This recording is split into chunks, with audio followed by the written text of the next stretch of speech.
हिम्मत रखिए।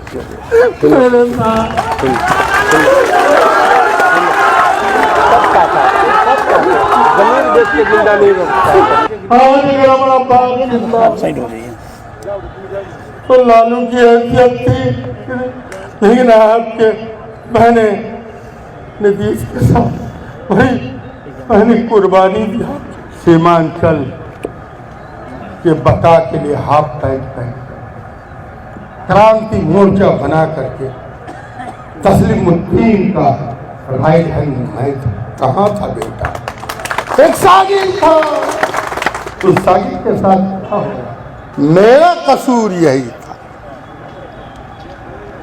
मेरे लिहाजे में हजूर ना था। नमस्कार, आप लाइव बिहार देख रहे हैं। मैं हूं राज मोहन तिवारी।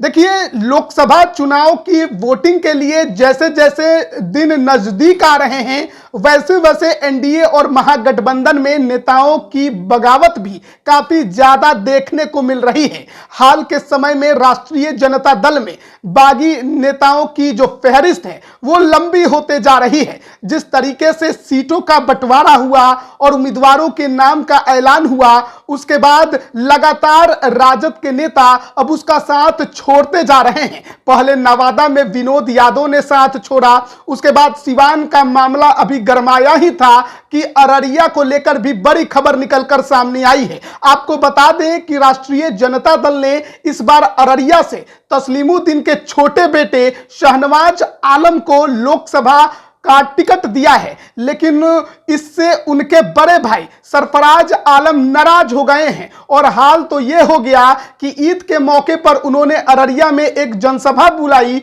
भीड़ भी काफी जुटी और वहां पर अपने पिता का नाम लिया, टिकट कटा तो लालू तेजस्वी पर भी निशाना साधा।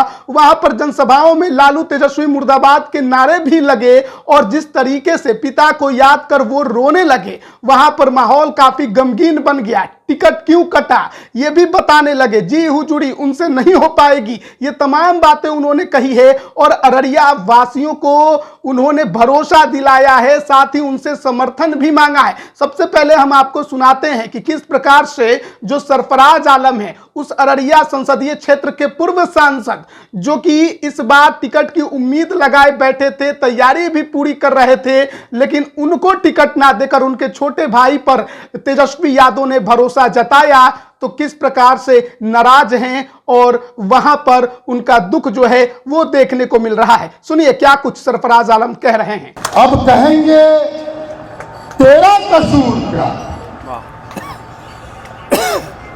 अब आप कहेंगे तेरा कसूर क्या। आप सब समझते हैं मेरा कसूर यही था, मेरे लिहाजे में हजूर ना था। इससे ज्यादा मेरा कसूर क्या। वाह वाह क्या वाह वाह वाह। मेरे लहजे में मेरा हजूर नहीं, मेरे लहजे में हजूर ना। इससे ज्यादा मेरा कसूर। वाह वाह। मेरे सियासत में खून में और सियासत करना मेरा सागल है। मेरा परिवार तो आप हो, मेरी माँ तो आप हो, मेरा बाप तो बाप मरने के बाद आपने सरकार को परिवार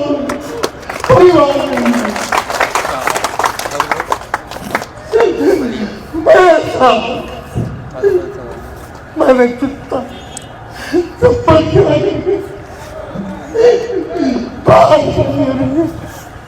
बेटा भाई बेटे मरुओं में क्रांत बन गए।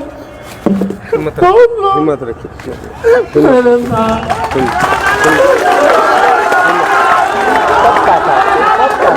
जमीन देश के जिंदा नहीं जिंदा ये मेरा पिता निकाल बेटा जमीन नहीं बेचना, जब मुझ मुसीबत में अपने मालिक के पास जाना या जन परिवार के पास नहीं जाना। आज मेरा बड़ा बात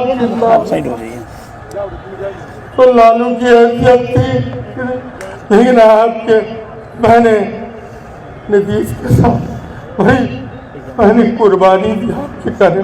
4 चुनाव 2 साल में लड़े और आपने पुलवामा अगर नहीं होता तो आपका बेटा फिर सोचा इसका गराब सीमांचल में। और पार्टी क्या है? पार्टी तो आप हो। आज अगर फैसला कर लोगे, आज अगर मैं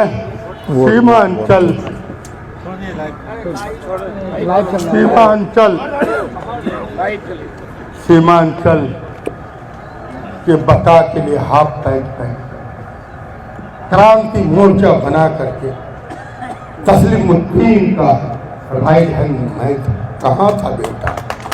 एक साजिश था, उस साजिश के साथ था। अब माँ हो, आप बहुत कुछ बोल लेता है, बोलूंगा मैं घंटों भर नहीं। तो अभी आपने सुना सरफराज आलम को, जो कि अररिया से पहले सांसद भी रह चुके हैं। आपको बताएं कि तस्लीमुद्दीन उस क्षेत्र के गांधी के नाम से मशहूर हैं और 2018 में उनके निधन के बाद जब उपचुनाव हुआ था इस लोकसभा सीट पर, तो सरफराज आलम वहां से चुनाव जीतकर संसद पहुंचे थे। हालांकि 2019 के लोकसभा चुनाव में भी उनको राजद ने यहां से टिकट दिया, लेकिन आपको मालूम होगा कि किसी भी सीट पर राजद का खाता नहीं खुला था और बीजेपी के प्रदीप कुमार सिंह से वो चुनाव हार गए थे 1 लाख से अधिक वोटों से। उसके बाद 2020 के विधानसभा चुनाव में भी उनके पुराने विधानसभा की सीट जोकीहाट से राजद ने उन्हें उम्मीदवार बनाया था, लेकिन अपने ही छोटे भाई शहनवाज आलम से वो चुनावी मैदान में हार गए थे। जिसके बाद शहनवाज आलम AIMIM के विधायक बने और फिर बाद में उनके साथ कई और विधायकों ने राजद में शामिल होना कबूल कर लिया और उसके बाद से ही लगातार सरफराज आलम जो हैं वो राजद में किनारे किए जा रहे थे। बावजूद इसके अररिया में सरफराज आलम बहुत ज्यादा मेहनत कर रहे थे। राजद से लोकसभा टिकट की उम्मीद थी क्योंकि छोटे भाई तो विधायक थे, तो ये मानकर चल रहे थे कि उन्हें कुछ टिकट मिलेगा, लेकिन जब अनाउंसमेंट हुआ तो उनका नाम नहीं था और उसके बाद उनके लिए किस प्रकार का वहां पर दृश्य बना वो भी हमने आपको दिखाया। अब अररिया में नामांकन की प्रक्रिया जो है वो शुरू हो चुकी है। तीसरे चरण में वहां पर वोटिंग होनी है 7 मई को और ऐसे में अब देखना है कि सरफराज आलम क्या फैसला लेते हैं। क्या वो इस बार निर्दलीय मैदान में उतरते हैं या फिर कुछ और बड़ा खेल करते हैं। तो राजद में नेताओं के छोड़ने की, पार्टी छोड़ने की जो सिलसिला है वो लगातार जारी है। कुछ कल ही अशफाक करीम ने भी पार्टी छोड़ दी थी, पूर्व राज्यसभा सांसद, उन्होंने भी लालू प्रसाद यादव और पार्टी पर काफी गंभीर आरोप लगाए थे। मुसलमानों ने इस बार राजद पर जरूर ये आरोप लगाया है कि आबादी के हिसाब से उन्हें हिस्सेदारी नहीं मिली है। अब देखना होगा कि लालू यादव का MY समीकरण कितना कारगर इस बार साबित होता है। जिस प्रकार से मुसलमान नेता अब बगावत पर उतर आए हैं, पार्टी छोड़ रहे हैं, उससे इस बार के लोकसभा चुनाव में पार्टी को कितना नुकसान होता है। और अररिया में जो बीजेपी के सिटिंग सांसद हैं, जिन्हें एक बार फिर बीजेपी ने उम्मीदवार बनाया है, प्रदीप कुमार सिंह, वो किसी तरीके से यहां पर मैदान में उतरकर चुनाव लड़ते हैं। और एक तरफ शहनवाज आलम तो महागठबंधन से उम्मीदवार बन ही गए हैं, लेकिन उनके भाई, बड़े भाई तस्लीमुद्दीन के बड़े बेटे सरफराज आलम इसमें क्या गेम करते हैं, इसी का हर किसी को इंतजार है। बने रहिए लाइव बिहार के साथ। आप सभी का बहुत बहुत धन्यवाद। YouTube पर सब्सक्राइब और Facebook पर लाइक जरूर करें।